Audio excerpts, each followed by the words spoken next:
सोनिया और सिल्विया की दोस्ती बचपन से शुरू हुई। वे पहली कक्षा से कॉलेज तक एक साथ पढ़ लिख कर खेल कूद कर बड़ी हुई। उनके बीच कभी कोई राज ना छिपा, ना कोई गलतफहमी। मगर कॉलेज के दूसरे साल से सिल्विया का बर्ताव सोनिया की तरफ बदलने लगा। सोनिया को इस अचानक से बदले हुए व्यवहार का कारण समझ नहीं आ रहा था। तो फिर एक दिन उसने इसका कारण जानने की ठान ही ली। वो सिल्विया के घर पहुंची और काफी पूछताछ करने के बाद सिल्विया ने सोनिया से सच बोल ही दिया। कारण यह था कि सिल्विया सोनिया जैसी क्लास में लोकप्रिय नहीं थी। पढ़ाई, खेल कूद और हर कॉलेज के प्रोग्राम्स में सोनिया का योगदान काफी महत्वपूर्ण था, जिसके कारण टीचर से लेकर सहपाठियों के बीच सोनिया का काफी नाम था। मगर सिल्विया काफी शर्मीली होने के कारण ज्यादा बातचीत ना करती और केवल पढ़ाई पर ध्यान रखना पसंद करती। सोनिया को मिलते मान सम्मान और प्यार को देखकर सिल्विया उससे जलने लगी और यह सोचने लगी कि क्यों वो सोनिया जैसी हर क्षेत्र में उत्तम नहीं बन सकती। यह सब कहकर वो सोनिया से आंख मिलाने से भी संकोच करने लगी। मगर सोनिया कैसे अपनी बचपन की दोस्त को गवा देती। उसने प्यार से उसे सांत्वना देते हुए कहा, अरे पगली, बस इतनी सी बात, ये तूने मुझे पहले क्यों नहीं बताया? अब से मैं तुझे हर क्षेत्र में तरक्की करने की सहायता दूंगी। मैं हूं ना। जिसका उत्तर सिल्विया ने उसे गले लगाकर मुस्कुराते हुए दिया। अब इस हादसे का एक और परिणाम हो सकता था। गलतफहमी और जलन का शिकार होकर सिल्विया और सोनिया की बरसों की दोस्ती टूट सकती थी। मगर उन्होंने गलत भावनाओं का विरोध कर अपनी दोस्ती और अपनी चेतनाओं को बरकरार रखा। इसी प्रकार दिन ब दिन हमें काफी भावनाओं से जूझना पड़ता है। मगर क्या वो भावनाएं प्रभु परमेश्वर से प्रेरित है या शैतान की चाल? बाइबल में भी कहा गया है कि शैतान की हर चालों का सामना हमें प्रभु के प्रसन्न और उनके निर्देश के प्रकार ही करना चाहिए। ऐसा करने से ही हम उसकी चालों का शिकार नहीं बनेंगे, जिससे हमारी सुख चैन बरकरार रहेगी। क्या आप कोशिश करेंगे?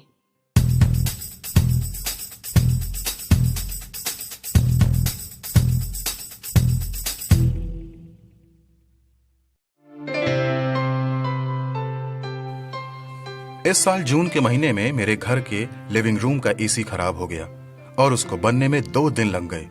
लेकिन जब एसी बनकर आया तब जाकर चैन मिला। जब एसी चला तो उसने कमरे का माहौल ही बदल दिया और कमरे में रखी हर वस्तु ठंडी हो गई। यह एसी, रूम हीटर या थर्मोस्टेट की खासियत है कि वे वातावरण को अपने अनुकूल कर लेते हैं। लेकिन वहीं अगर हम थर्मामीटर की बात करें तो थर्मामीटर अपने आसपास के वातावरण के अनुकूल तापमान दिखाता है। आप लोग सोच रहे हैं ना कि मैं क्या बोलना चाहता हूं? तो दोस्तों, आज मैं आपसे यही पूछना चाहता हूं कि आप एसी, रूम हीटर या थर्मोस्टेट हैं जो वातावरण को अपनी उपस्थिति से बदल देता है, या थर्मामीटर हैं जिसमें आसपास के वातावरण के कारण परिवर्तन आ जाता है? आज आप जहां भी हैं, आप अपनी उपस्थिति से आनंद, शांति, प्रोत्साहन और सबसे बढ़कर प्रेम फैलाएं और अपने आसपास के लोगों के जीवनों में एक परिवर्तन लाने वाले बने।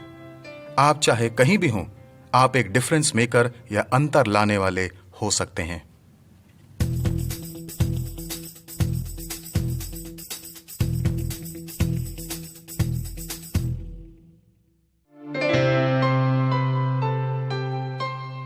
उस दिन सुबह जब मैं उठा तो मुझे मेरा शरीर बहुत थका हुआ सा लग रहा था और कुछ भी करने का मन नहीं कर रहा था।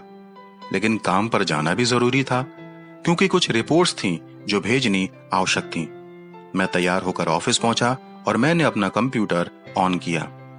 उस दिन मैं अपने अंदर उत्साह की कमी को महसूस कर रहा था और इस कारण मुझे अपना काम करना एक बोझ सा लग रहा था। मैं अपने काम में लगा हुआ था कि तभी देहरादून से एक भाई का फोन आया और उसने मुझे बताया कि व्हाट्सएप में उसको मेरी आवाज बहुत पसंद आती है और उन संदेशों के द्वारा उसको बहुत आशीष मिल रही है। उसने मुझे यह भी बताया कि वह इन संदेशों को दूसरे लोगों को भी भेजता है। जब उस भाई से बात हो गई तब एक और कॉल मेरे फोन पर आई, जो कि एक दर्शक की थी जो टीवी पर हमारा कार्यक्रम देखता है। उसने अपना अनुभव मुझे बताया कि किस प्रकार वह कार्यक्रमों से आत्मिक आशीषों को प्राप्त कर रहा है और उसने अपना आभार प्रकट किया। एक और दर्शक ने कॉल किया और उसने बताया कि वह कुछ दिनों से निराश और हताश था लेकिन आज के टीवी कार्यक्रम के संदेश द्वारा उसको बहुत बल मिला, क्योंकि परमेश्वर ने उससे अपने वचनों के द्वारा बातें की हैं। मित्रों, मैं आपको बताना चाहता हूं कि फोन पर इन लोगों से बात करने के बाद मैंने अपने अंदर एक नई ऊर्जा के प्रवाह को और उत्साह को महसूस किया।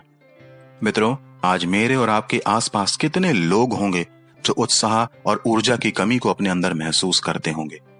क्या हम उनके लिए उत्साह और ऊर्जा में बढ़ोतरी का कारण हुए हैं? क्या हमने उनसे ऐसे बोल बोले हैं जो उनको उत्साहित और ऊर्जावान बना सकें?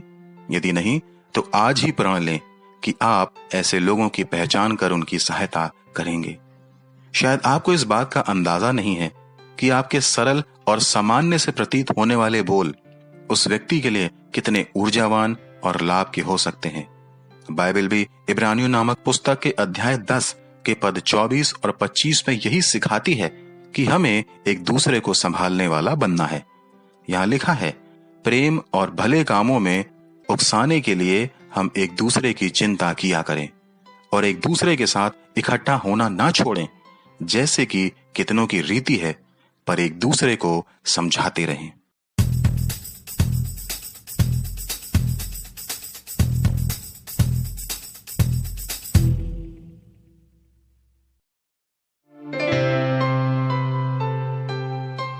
एक बार मुझे अपने काम के सिलसिले में शहर से बाहर जाना था। मैं सुरक्षित अपने स्थान से उस स्थान के रेलवे स्टेशन पर पहुंचा जहां से हमें और आगे जाना था। एक भाई पहले से मेरा इंतजार स्टेशन पर कर रहा था। जब हम गाड़ी से अपने गंतव्य स्थान की ओर बढ़ने लगे तो रास्ता बहुत सुनसान और चारों ओर अंधेरा था। मेरे साथी भाई ने मुझे बताया कि सड़क के दोनों ओर गांव हैं और ये गांव थोड़ी दूरी पर हैं, इसलिए चारों ओर अंधेरा दिख रहा है। अभी हम इस विषय पर बात कर ही रहे थे कि मुझे दूर से एक आकर्षित करने वाली रोशनी दिखाई दी। मैंने भाई से पूछा, ये क्या है? तो उसने बताया कि वह एक चर्च है। क्रिसमस के कारण चर्च को सजाया गया है। जब हम चर्च के पास पहुंचे तो हम उस चर्च में गए, क्योंकि वो सड़क से ज्यादा दूर नहीं था। सच में उस अंधेरी और वीरान जगह में वो चर्च एक आकर्षित करने वाली ज्योति और आशा का प्रतिरूप था। उस अंधेरी और वीरान जगह में उस चर्च की ज्योति ही उसकी सुंदरता थी।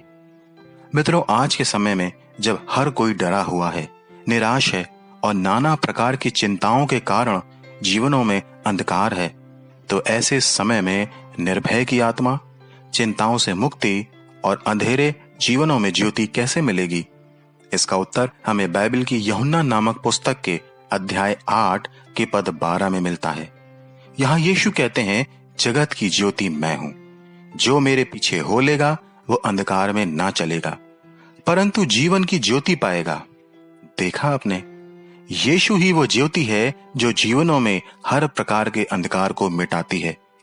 जिस प्रकार उस अंधेरे भरे रास्ते में वो चर्च एक तेजोमय ज्योति था, उसी प्रकार यीशु भी जीवन के अंधेरपूर्ण रास्ते में एक ऐसी तेजोमय ज्योति है जो आशा, शांति और जीवन प्रदान करती है। क्या आज के दिन आप यीशु की ज्योति को अपने जीवनों में स्वीकार करेंगे?